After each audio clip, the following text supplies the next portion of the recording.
It's Your Call, recognized for broadcasting excellence with an Emmy Award for Outstanding Talk Program. It's Your Call with Lynne Doyle starts now. They call it the gift of life. Each year, thousands are given a second chance thanks to an organ donation. But last week's death of the teenager who passed away after 2 heart and lung transplants has cast a cloud on the issue. What do you think? Is this just an horrific accident, or was someone outright negligent? What should happen to those who made the mistake? And what is it the family is entitled to? All this to consider as states across the nation take on the issue of medical malpractice and whether there should be limits on what you can sue for. So, what do you have to say? It's your call. Hello and thanks for joining us this evening. I'm Laura Jones in for Lynne Doyle. Tonight we are talking about the organ transplant case that went terribly wrong. 17-year-old Jessica Santillan died this weekend after getting a second heart and lung transplant. Her body had rejected the first transplant earlier this month at Duke University because the organs were the wrong blood type. As the review into what went wrong continues, family members are now planning the young girl's burial. Tonight we'll be talking about the transplant tragedy as well as what the future may hold as a result of this case. First this evening, we hear, though, from Elizabeth Cohen, who has this look at the case.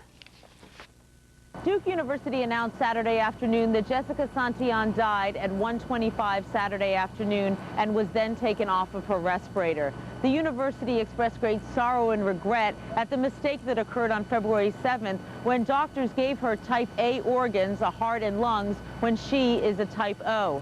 Family friend Renee McCormick spoke to reporters on Saturday. In 1 week, she was able to touch more hearts in this world than most of us combined in this room will ever do in a lifetime. She was a beautiful soul. She was your soul, Lord. She belongs to you, and we know that she is rejoicing, and we know that the family is mourning. The Santillan family had said that they did not want Jessica's respirator to be disconnected, but legally speaking, that's a decision for the hospital, not for the parents. The Santillan said that they were still hoping for a miracle. And we want to know what you have to say about this tragedy. Can any good come as a result? How does a case like this factor into the debate over medical malpractice? To join in our conversation, you can give us a call, email us, or take the web poll. Tonight's web poll asks, should Jessica's family sue the hospital, the doctor, both, or neither? It was an accident. You can log on to cn8.tv and find the It's Your Call icon to tell us what you think. We're going to check in at the half hour and then again at the end of the show. If you don't have access to the internet and are unable to get through during tonight's show, you can still tell us what you think by calling the It's Your Call viewer hotline. That number is 215-952-4999. It is a 24-hour hotline and another way for you to tell us what you think here on It's Your Call. Tonight we are going to be talking to a panel of experts on both sides of the medical malpractice debate, as well as an expert on organ and tissue donation. Joining me now is Howard Nathan, and he is the President and Chief Executive Officer of the Gift of Life Donor Program, and it provides services to parts of Pennsylvania, New Jersey, and Delaware.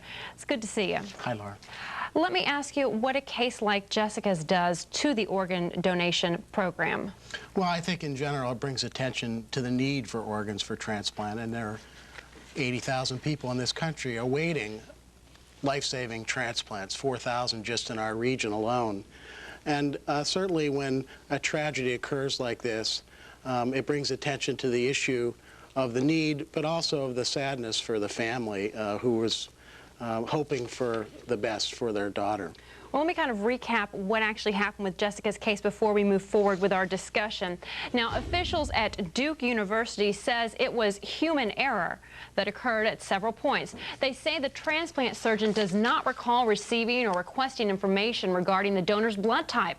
Now, officials say an offer came from the donor's service to the hospital on the night of February 6th. Now, that organ was to go to another patient, but the doctor said, no thanks. That patient isn't strong enough. Can it go to Jessica?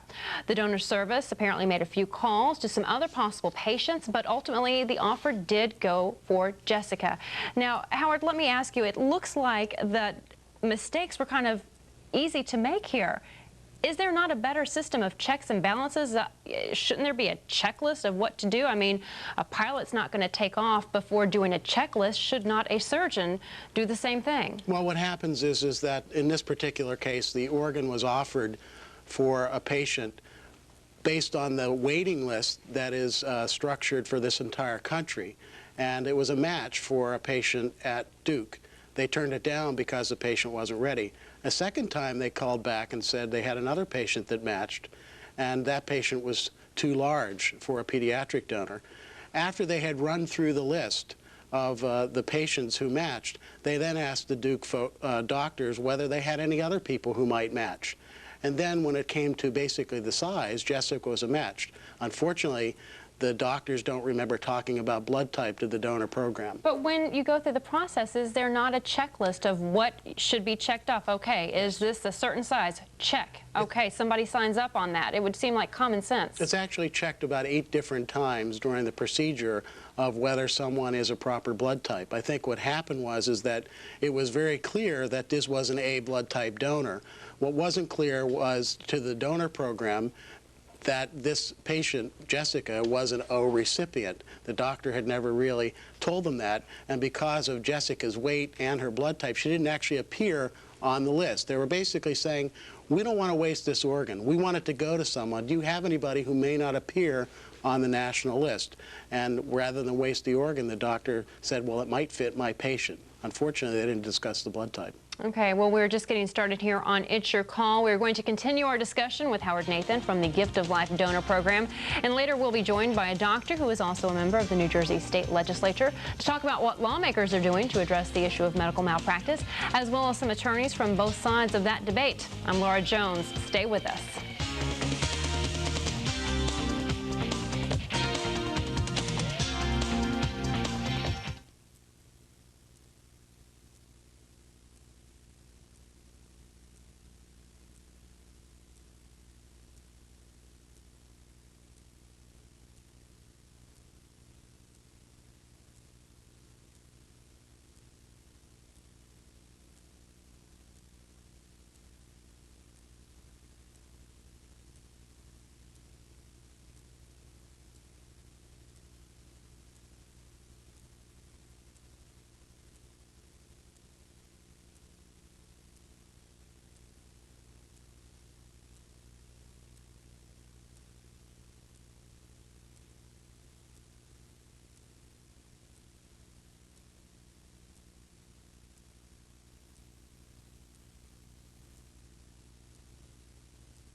Finish up.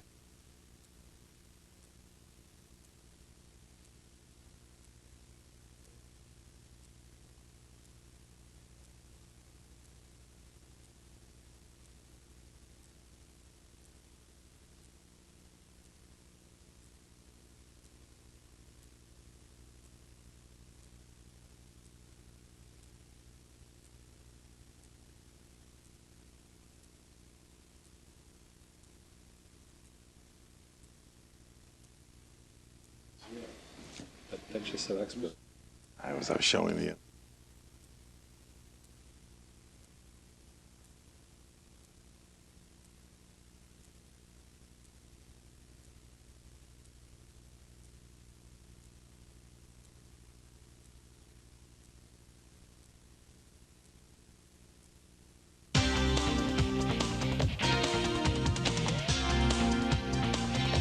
Our doctors should be well trained, and I mean, if I go under a knife, I mean, I need to know that they know what they're doing. I mean, they should be held fully accountable. Given their, different blood type, I mean, that should have been like one of the obvious things. To match up is the blood type. So they did screw up on that. I mean, for them doing a good deed, trying to help her out, that's good and all. But for her being a suit, I think her family should get a little something out of it. The girl's life is gone. It's just, she's not here anymore. You know what I mean? So I feel that the family should sue. What would you do if a family member was hurt or died from a botched medical procedure? Well, the family of the 17-year-old who died this weekend after 2 transplants is considering what legal steps they should take, and we want to know what you have to say. First, though, Howard Nathan is with the Gift of Life Donor Program. Now, this is not the organization that provided Jessica with her organ, just so in case anybody was wondering out there. But a case like this, Philadelphia, by the way, led the nation, from what I understand, in 2002 in the number of organ donations and transplant in 2002. So a case like this, how does it impact on your group? Well, in general, this is a very giving city.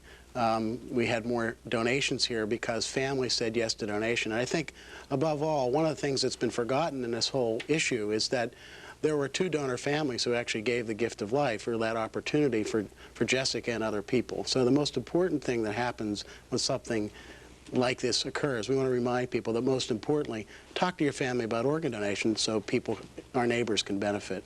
Do you have any idea of how many people are organ donors, what percentage of the population is? Actually, in Pennsylvania and Delaware, we have a driver's license registry, and there's close to 4 million people in Pennsylvania and close to 450,000 in Delaware. So it's quite a number of people. Almost 50% of the public who drive are on the donor registry. So let me ask, what good might come of Jessica's case when it comes to organ donation and transplant? Do you think there is something good that will come of it? Well, certainly, I think the awareness about the need for organs is something that comes out of this. Certainly, in terms of checks, I think that we will all look at our systems to make sure that this doesn't happen. I think people should know this is a very rare occurrence. In the past 10 years, where 200,000 transplants have been performed in this country, this has happened on 3 occasions. So it's a very rare occurrence. It's certainly human error. But I think it, again, reminds us that we have to make sure that we check everything all the time in any medical procedure so that there's no mistake. Heart transplant, would that be one of the more common procedures? Actually, kidney transplantation is the most common. In our country last year, there were about 10,000 kidney transplants. In our region, there were about 1,100 transplants performed last year. Okay, well, I want to bring a couple more people into our discussion. Shanin Specter is an attorney who specializes in medical malpractice lawsuits on the side of the patients. And Dr. Eric Munoz is a surgeon who is also a member of the New Jersey State Assembly, and he's part of the medical malpractice debate going on in Trenton. Now, Doctor, let me ask you, horrible accident, or is this just outright negligence? Well, no, first thing is that, remember, in America, we do more things to people, sophisticated things, than any country in the world. And here's a heart-lung transplant. Think about that. I mean, that's like walking on the moon.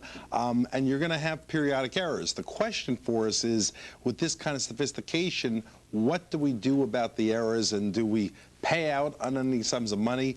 Or can we somehow control it so that we don't drive the health delivery system bust? This is a great case to discuss. We're going to talk about the medical malpractice, but Shanin, I want to ask you what you think. Is this just out and out the worst case of negligence, or is this just human error? Is it? Well, Laura, unfortunately, things like this happen actually every day across America. Medical errors are responsible for about 75,000 deaths. Depending upon what study you look at, they're the 3rd, 4th, or 8th leading cause of death in America. And this was a celebrated case because it involved a death with a double transplant at a prestigious university. But there have been articles in the papers that have detailed incidents like this at, unfortunately, nearly all of America's finest medical institutions, including institutions here in Philadelphia. So, unfortunately, it's not isolated. Well, go ahead. I've just got to jump in on one figure that Shane's talking about, this purported, 100,000 people that die a year because of errors. It's just, that's a preposterous number. I mean, really, you have to think, it doesn't even make common sense that many people would die in America from errors. Now, I do agree that periodically you have errors that may have some impact on their care, but I know the studies you're talking about, it's widely debated, and it doesn't even make common sense to think that many people are killed in hospitals simply by errors. I mean, it's just preposterous. Mistakes are going to happen. When mistakes happen, no doubt, people may choose to sue. cases. When you sue, juries have been known to give some very large awards, and that might be something that the family is well deserving of, but it also presents a problem from the doctor's perspectives. It's becoming very expensive to practice medicine because of these insurance rates. But when you hear of a case like Jessica's, and I know the New Jersey legislature is talking about putting caps on awards, you hear a case like Jessica's and you say, whoa, whoa, whoa, I don't think that there should be. What if that happens to me? All right, well, let's take Jessica. I mean, again, we have to value what happened. Is it $1 million, $25 million, $100 million? In other words, at some point we say, this error is worth $100 million. That means that a bunch of Americans are not going to get proper medical care because of that $100 million payout, whatever it is. That's the question for us as a society, and I'm not sure what solution we're going to come to, frankly. Shanin, what do you have to say to that? Because, I mean, would not the ultimate medical malpractice be doctors not practicing, people not getting health care because it's too expensive because of insurance rates too high? Well, let's start with first principles here. Something terrible happened to this young lady in North Carolina. There was a wrong that occurred, and she died as a result. Since our Constitution was written in Philadelphia a long time ago, we've decided to have these kinds of disputes resolved by a jury. If a jury determines that X amount of dollars should be paid and later a judge determines that's too high or the appellate court determines that's too high, that'll be cut. That's a system that has worked well for 225 years. Of course, there are cases in which there are, quote, outlandish verdicts, and in those cases, those verdicts are reduced. So the idea that this case, which hasn't even been filed yet, is going to bankrupt the system is absurd. We haven't even seen a lawsuit, much less a jury award, much less a jury award that's too high, much less an award which is not cut by the appellate court or the trial court. So I think it would be more prudent, as opposed to making a wild guess as to what's going to occur, to let the system work and see what in fact occurs. Okay, we're going to pick up that conversation. I'd like to thank Howard for your information on organ and tissue donations. Do you have a website really quickly? Sure, www.donors1.org, and also 800-DONORS1 phone number. All right, now when we return, we are going to welcome 2 more guests to our discussions, plus take some of your calls. Stay with us. It's Your Call continues.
It's Your Call with Lynne Doyle.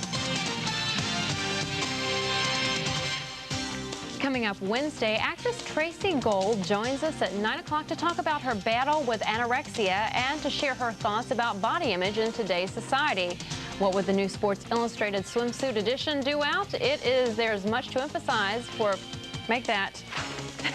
Is there too much emphasis for women to look perfect?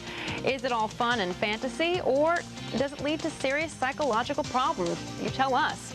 And on Thursday, Michelle Livingston makes a return appearance. Now, Michelle is a spiritual medium and says she can talk to those who have crossed the other side. If you'd like to consult with Michelle and possibly appear on our show, drop us an email at cn8.tv.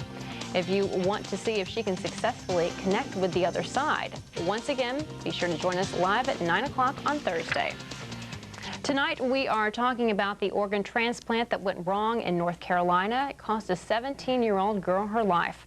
We're also talking about what this could mean to the medical malpractice debate.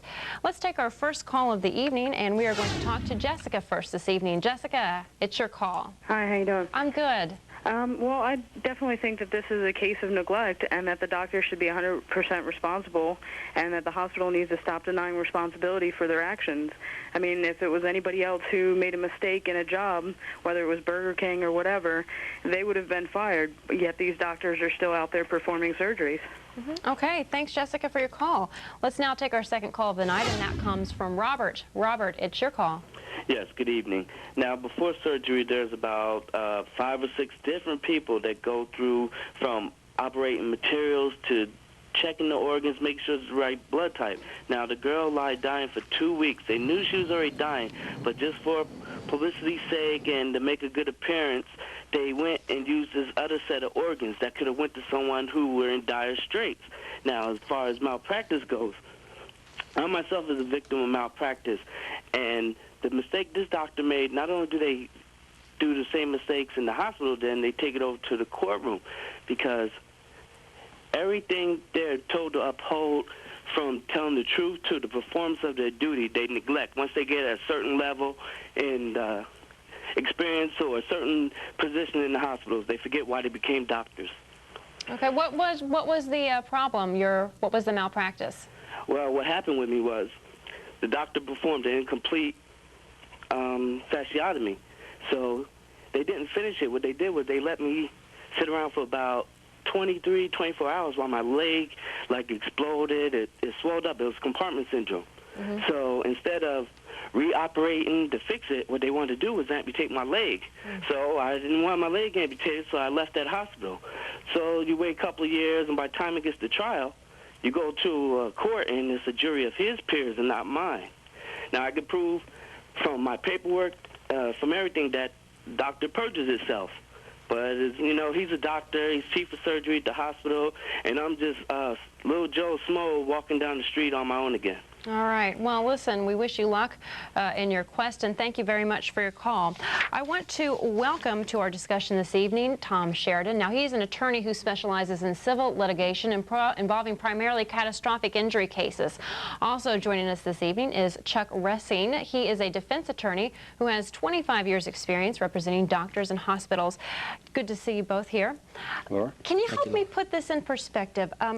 How common are major mistakes?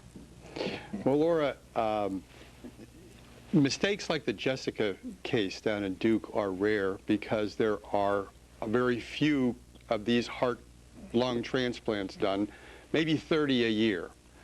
But there are many different kinds of medical errors, and we see a whole range of them. Some have merit, some do not.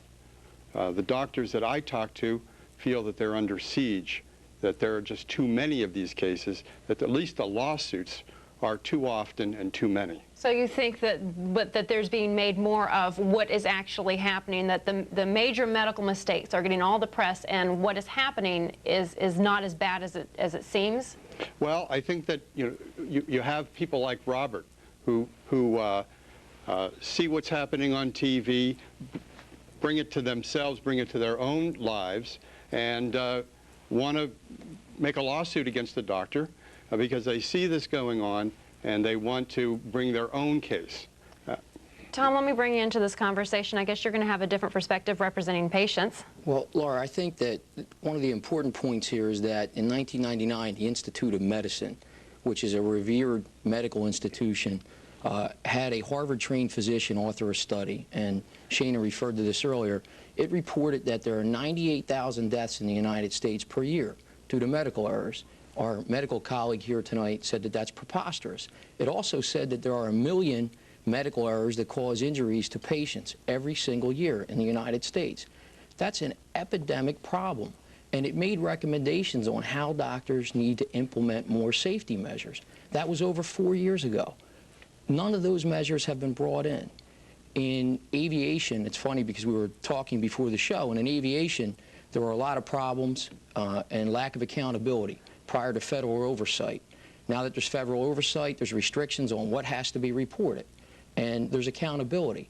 And in this arena, the hospitals are reimbursed the same amounts, whether they make many mistakes or few, and there's no real incentive to police people more. And the police doctors, there were statistics released that say that 5% of the doctors in this country commit 50% of the malpractice. And yet, those doctors are not weeded out. They're not disciplined. And, you know, if the doctors don't want to scrutinize each other more carefully and help to omit these errors, how can we have lower costs? Dr. Munoz? Let's go to Duke, okay? For those basketball fans, it's like saying the Duke basketball team is no good. And the medical center is a renowned medical center. Now, it doesn't mean periodically in American medicine, very sophisticated, you'll have errors. A surgeon, I'm a surgeon. Look at the surgeon who did that operation. The last thing in the world he wants to do is be before the country and the world with this horrific error. So the incentive is, it's like flying a plane. I don't want to crash because I go down too. So it's quite naive to say that, you know, all these errors are being made and we're not trying to correct them, because there are lots of systems in hospitals that try to correct them. On the other hand, periodically there are errors that are made. There's no question. I'm not denying that. For us, it's what's the balance? What should the balance be for a country? You know, certainly that medical center is a great medical center, but any place will have periodic errors. Laura, Dr. Munoz makes the analogy of an airplane that crashes because of pilot error. The problem with the analogy is that when an airplane crashes because of pilot error, the pilot dies. His incentive for the plane to fly is rather direct. In the case of Duke, I expect that what's going to happen is that some insurance company in Hartford or St. Paul, Minnesota is going to pay money to this family to settle a claim. But who at Duke will lose their job over this? Okay, we're going to pick up this discussion on the other side of the break. Stay with us. It's Your Call continues in just a moment.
watching It's Your Call with Lynne Doyle.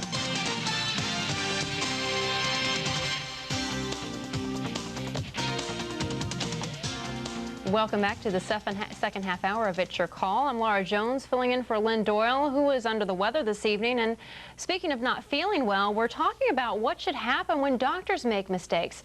It's certainly a patient's worst nightmare. And this weekend, 17-year-old Jessica Centillion died after her first heart and lung transplant was botched, and her second transplant failed. Now, we want to know what you have to think about this topic. If you'd like to join in our discussion, you can call us or email us, or you can take our web poll. Tonight's web poll asks, should Jessica's family sue the doctor, the hospital, or both, or neither? You can simply log on to cn8.tv, find the It's Your Call icon, and tell us what you think. If you don't have access to the internet and are unable to get through during tonight's show, you can still tell us what you think by calling the It's Your Call viewer hotline. That number is 215-952-4999. It's a 24-hour hotline and another way for you to tell us what you think here on It's Your Call. So is the case of Jessica a tragic accident or medical malpractice? Here's what Jessica's doctor had to say following her death. As Jessica's surgeon, I take responsibility for those errors, and I take responsibility for the entire team. Joining our discussion, Shanin Specter. He's an attorney who represents patients in the medical malpractice cases, as does the gentleman sitting right next to him, Tom Sheridan. Chuck Ressing defends doctors and hospitals, and Eric Munoz is a doctor and New Jersey lawmaker who is involved in the medical malpractice debate playing out in the state legislature. I want to go back to Jessica in this particular case. Did the publicity around this case give her special treatment? Doctor, I'll let you... Laura, first of all, many issues. Number one, Jessica comes from outside the United States. We're scarce organs. What are we doing with our scarce organs? Two is we do 2 transplants, very rare transplants on patients. And of course, all of my family came from outside the United States. Right there, you've got some issues you could argue about. The other key issue is some of the incentives that are happening now. I teach at a medical school. Students don't want to become obstetricians. Why is that? All of a sudden, we've seen this tremendous drop-off, and the United States will not produce enough obstetricians over the next 20 years if this continues. So we're going to take 3 giant steps backwards over the next 20 years unless we do something about the problem now. All right, and what do you... Laura, I think there's a concern about the fairness of this situation, but I think we all have to realize that there's a system in place in this country for the organization of the donors and the recipients of transplanted organs. There are agencies, and you heard from Howard, who runs the agency here in this area, but there are agencies like that all over the country. Those agencies are controlled by procedures set by the federal government, and who gets what organ are controlled by those procedures. So there's fairness built in there. But even back to just a comment, what you're saying is 100% correct in the sense that here we transplant, say, 75,000 organs a year, very complicated operations, and really, how many errors? It's true this is a high visibility error, no question, high visibility error, but in reality, here's a health delivery system delivering very sophisticated care, you know, I would argue with maybe hardly any errors. Shane and Tom, let me ask you, is there a reason why the family should not sue? They aren't. They are Mexican. You know, they are not Americans. You know, there are a lot of issues over this. What do you think? Well, they may feel that they want closure on this matter and that they do not need to sue in order to vindicate any important purpose. And I don't think you should sue unless you have a very important purpose to vindicate by suit. It's a very personal decision on their part. Frankly, I don't believe that litigation is the most important response to this issue. The most important response to this issue, to medical malpractice in general, is to prevent medical malpractice. And the place to start is with accountability. As I said before, what's going to happen at Duke? Is somebody going to lose their job? Is somebody going to be suspended? Is somebody going to have a letter in their file? Is there going to be anything more than an apology? The doctor we just saw gave a beautiful apology, but is there going to be something more done with respect to accountability? Tom, do you agree with that, or do you need to sue to send a message sometimes? I agree with that. I mean, I think every case you have to evaluate uniquely, and I think that's why one of the issues we're going to talk about later, limiting awards on damages is just unfair. I think it's contrary to the American way because each person in each case is different. But I think the important thing about this case is that you actually have the institution, and I think this is rare, coming out and saying, we made a terrible mistake. And one of the problems with accountability in this country among physicians is very few states require physicians to report medical mistakes, even ones that arise in death. And that's one of the things that was discussed in the study that I raised earlier. And doctors have resisted this obligation to report mistakes. So when we talk about statistics like 100,000 fatalities a year, those are only in hospitals. Those aren't in outpatient surgery centers. They aren't in doctors' offices. How about all the mistakes that are not revealed? And Laura, Tom and Shanin would have you believe there's no accountability for doctors. The doctors that I deal with on a daily basis have lots of people looking over their shoulders. Every doctor that works in a hospital has to go through credentialing from the hospital's credentialing committee, has to go through credentialing from the HMOs and managed care, have to report medical errors. And there's a new statute in Pennsylvania that requires any of these medical errors to be reported to the Department of Health. And they have to be reported to the federal government through the federal data bank if there is a medical error resulting in a settlement or a judgment. There are lots of people looking over the shoulders. We don't need lawsuits to add another someone looking over the doctor's shoulders. Well, Chuck, I would disagree because about one thing is I think, you know, to say that Shanin and I are trying to cast all doctors in a bad light is extremely unfair. I think what we're trying to say is mistakes are made. And when they are made, you know, I sincerely believe that every doctor attempts to do his best. And they make mistakes, and you have to implement safeguards to prevent mistakes, and you have to monitor mistakes so you can prevent them in the future. One of the things that's happened in America is this. Over the last 25 years, we actually have done a lot to try to prevent mistakes, prevent plane crashes. You can't prevent every plane crash. Now, I know the medical malpractice world really well. The policy issue for the American people is if we leave the system open-ended, which is okay, the people want that, that means we'll spend 20% of our economy, trillions of dollars, and we'll have shortages, no obstetricians, no perinatologists, and you say, is that for the good of the American people? That's where we're headed. Does he not have a valid point? That unfortunately is the all too typical scare tactic we've heard in the past several months, especially from doctors in New Jersey. They did walk off the job. They walked off the job, and you saw the reaction of their patients against that kind of conduct. The reality, for example, in New Jersey is that over the last 7 years, medical malpractice payouts have gone up exactly 2%. Total over the last 7 years in New Jersey. Let me just hold on. You're wrong, Counsel. You're wrong. You're wrong. I'm studying the New York Times, and I didn't read your letter to the editor. Pardon me if I may. Read the New York Times. I did read the New York Times, and it said that it's up exactly 2% in the last 7 years. The biggest problem in New Jersey, and why the doctors aren't complaining about this is beyond me, is that their malpractice insurance carriers are being mismanaged, and as a result, some are going out of business. Some of these companies, the top executives are being sued by the insurance commissioners. Some are in prison because of their misconduct, and we ought to be looking at the management of the insurance carriers.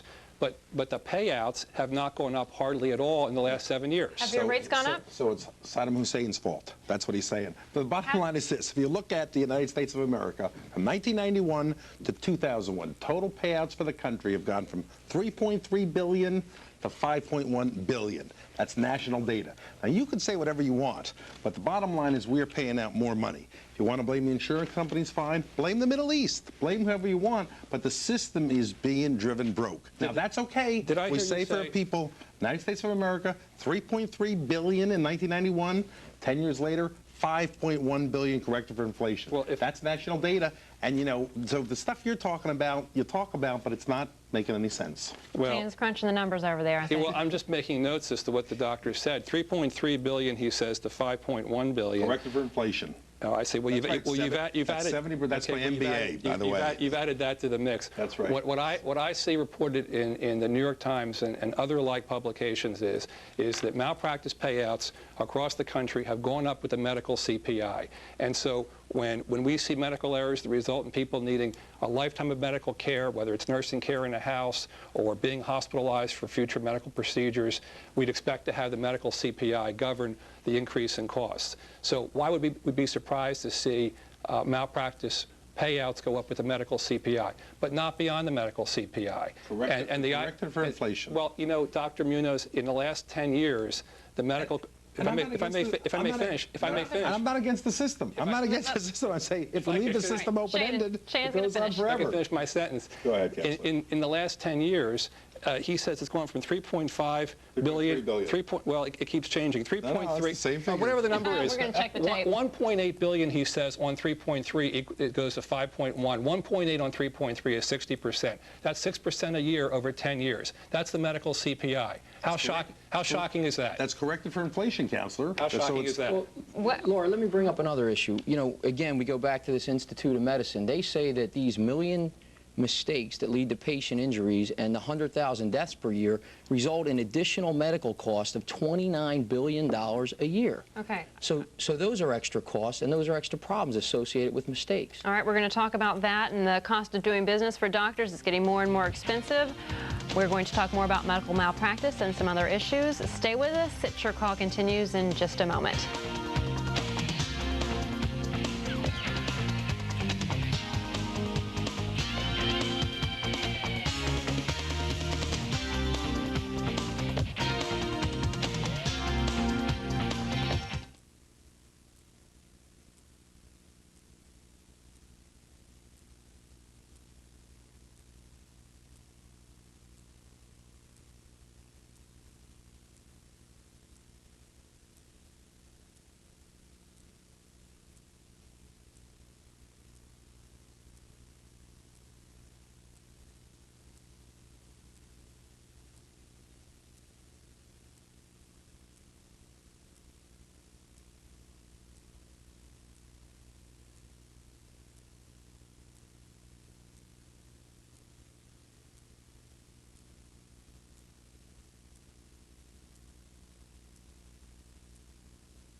I think they're definitely to blame for the whole thing. I mean, yes, she might have died even with the correct transplant, but definitely increased her odds of dying by screwing it up the first time. Well, I think there should definitely be actions done to the doctors too. But I think more the hospital, because I think it's more the hospital's fault. I think so. The hospital should be responsible. You know what I mean? Because who else is going to be responsible? Thanks for staying with us. I'm Laura Jones in for Lynne Doyle, and we're talking about medical procedures gone wrong in the case of the 17-year-old girl who lost her life after 2 heart and lung transplants. Before we get back to our discussion here in the studio, I want to take some calls here. Let's talk to Tracy. Tracy, it's your call. Hi, how are you? Good, how are you? Okay. Good. You have a personal story to tell us? Yes, I had a bilateral lung transplant at Duke 8 years ago, and I want to just say that Duke is an amazing hospital. Doctors there are amazing, and they save hundreds and hundreds of lives, and nobody wants to focus on the good they're doing, just the media wants to hit with the bad. So when you first heard of this story, what was your reaction to it, and what was happening from the doctor and the hospital side? You empathized with them? It was sad, but I have a lot of feelings about that because I have a lot of friends that died awaiting transplant that were American citizens for years, or people who couldn't get Medicaid and couldn't get any insurance to cover them, and they ended up dying. So, and then we have somebody come here and we transplant them, and it was a mistake, but then they got another transplant that could have saved another life. And then, from what I hear, the family didn't want to donate whatever they could donate to save another life. That kind of bothered me a little, too. All right. Well, thank you very much for your call. Let's talk to John. John, it's your call. Hi, how you doing? Good. How are you? Okay. Well, I have family members who work in the medical field, nurses and doctors, and there is a lot of covering up, whether people want to admit it or not. And, you know, the way I feel with something like this, the only way that these doctors or nurses who are, the way to get punished is to sue them. I mean, because the doctors themselves look out for each other, the way policemen look out for each other, and a lot of stuff is hidden. All right, thanks for your call. Doctor, let me ask you, when you talk about medical malpractice, help the audience explain what is happening from the doctor's side. I mean, you just heard this caller saying, you know what, there is a lot that's being covered up. Let's start. I educate doctors.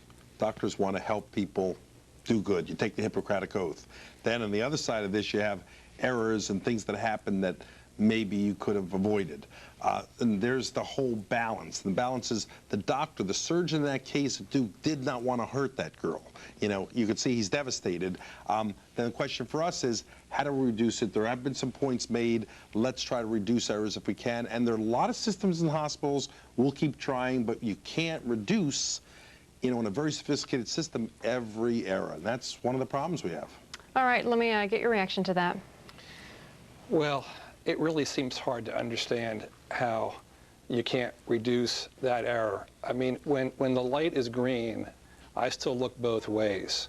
You know, we all know there are certain things you have to do in life to assure your safety and the safety of people around you.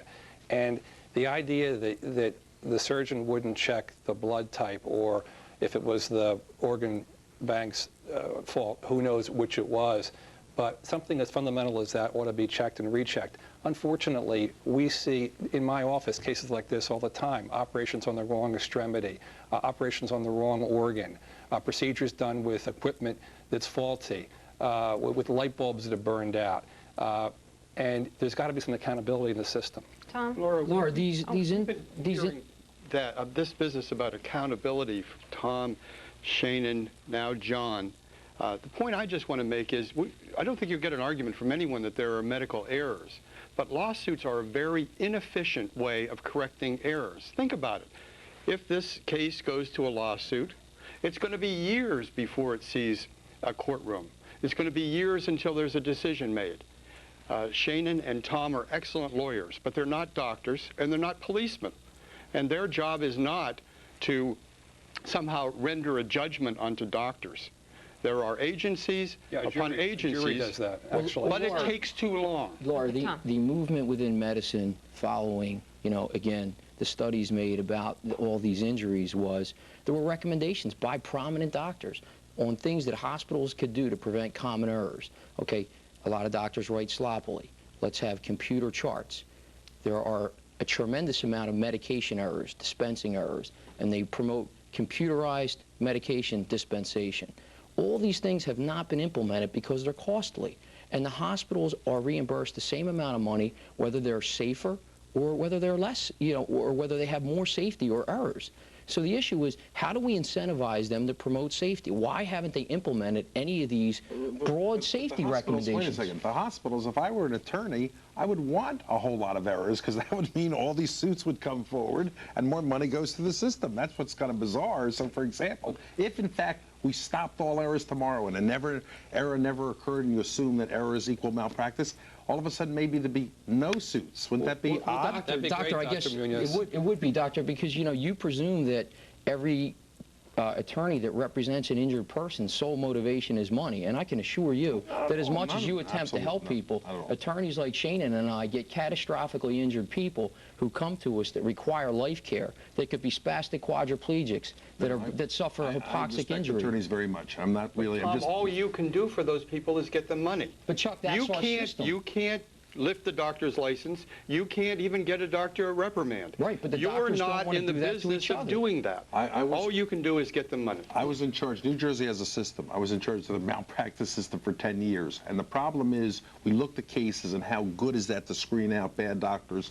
It's not very good. And one of the problems is it's related to specialty. Obstetricians would come before us way more than psychiatrists. So it's related to the kind of damages that are produced and things like that, plus the lag. You'd find 6 years ago cases would happen. It's not very efficient, but it was one of the things we tried in New Jersey. Dr. I agree that lawsuits aren't as efficient as they could be, and Chuck is right, they take longer than they should. But let me ask you this. Do you think care would be better in this country if doctors didn't have to face lawsuits and hospitals didn't have to face lawsuits? I don't think so. We shouldn't make a special class of citizen healthcare providers who aren't accountable and responsible for their conduct. And as for the question that you raised, excuse me if I may, about what we would do with our lives if there weren't malpractice suits. I think that Tom and I could probably find some way to make a living in some other field if there weren't malpractice suits. Just like, by the way, I'm sure if everyone was well and didn't need care, you'd find some other way to make a living yourself, Dr. Munoz. You bring up a really good policy question, a really good policy. And is American medical care better because of the malpractice system? I think probably not, but that's a great question. And think about it. Do we have a better health delivery system because of malpractice? Probably not. Not all mistakes are going to be avoided, but how can tragedies be avoided? Is there a better way to where you can protect patients and doctors? Take the Duke case. I mean, you have a rare type of transplant. We do maybe 50 a year in America. Obviously, things weren't checked, and I think there were a lot of assumptions made because these transplant teams are not one person. They're 50 or 100 people. You want to prevent, how do you prevent every 50 shuttle flights, the shuttle blows up? How do we prevent that? You know, as a country, I want to prevent that. I don't like seeing Americans blown up, but that's the question for us. Does he have a point? When you look at the big scheme and the major mistakes, what happens, to Jessica, that is very, very rare and tragic. And if it happened to you, it would, be the end-all, be-all. But does he not have a little perspective here? Well, Laura, let's take a simpler example. The Joint Commission of Accredited Healthcare Organizations monitors physicians in hospitals and healthcare providers. And their chief internist, who every year examines surgeries on the wrong part of the body, emphatically says that mistake should never happen. That's a 100% avoidable problem. And the doctor's a surgeon, he'd probably agree with that. And the problem is, recommendations have been made that surgeons should follow. Mark the patient, speak to the patient when he's conscious, mark him with indelible ink on the site. And some people will say, well, I've never made a mistake, that's not going to happen to me. But the statistics show that there's a 25% risk for a surgeon to encounter that mistake over the course of his life practice. So why not go the extra step and take that preventative measure to make sure it doesn't happen to you? I can't say why it doesn't get implemented, but it doesn't. These suggestions are out there. Stop for a second. I don't want to remove the wrong body part from you. I mean, it's such an obvious thing. So, I'm familiar with the recommendations. Obviously, you try to write legibly. Doctors sometimes don't write legibly. You want to talk to the person and say, yes, it's this side, not that side. But sometimes that can't be done. The people are unconscious. There are all kinds of reasons, but trust me, surgeons don't want to remove the wrong body part. All right, our last call is coming up next. That and some final thoughts from our panel. Stay with us.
Our last call this evening comes from Suzanne. Suzanne, it's your call. Hi, my name is Suzanne. I'm a registered nurse. My husband's been a vascular surgeon for over 15 years. And gentlemen, the argument is not against patients winning awards for medical malpractice. The argument truly, and this is to the attorneys, let's talk about, in reality, the award that's won by the attorneys when a medical malpractice case is won. Attorneys try to portray themselves as compassionate patient advocates, when in reality, an attorney can retire on winning one medical malpractice case, and that's the honest issue. Let's talk about the numbers. Gentlemen, I asked you, what are the percentages that an attorney wins when a medical malpractice case is won? All right, thanks so much for your thoughts. I'm going to give the panelists some time for final thoughts or reactions, starting with you, Doctor. Real quick, in New Jersey, we're looking at solutions. One of the solutions we proposed is to put some limit, not leave it an open-ended system, put some limit on the awards, pain and suffering, and that's one of the things I'm proposing. Okay, Chuck. Doctors make mistakes just like anybody else, but the answer is not more lawsuits. We can't cure this problem with more lawsuits.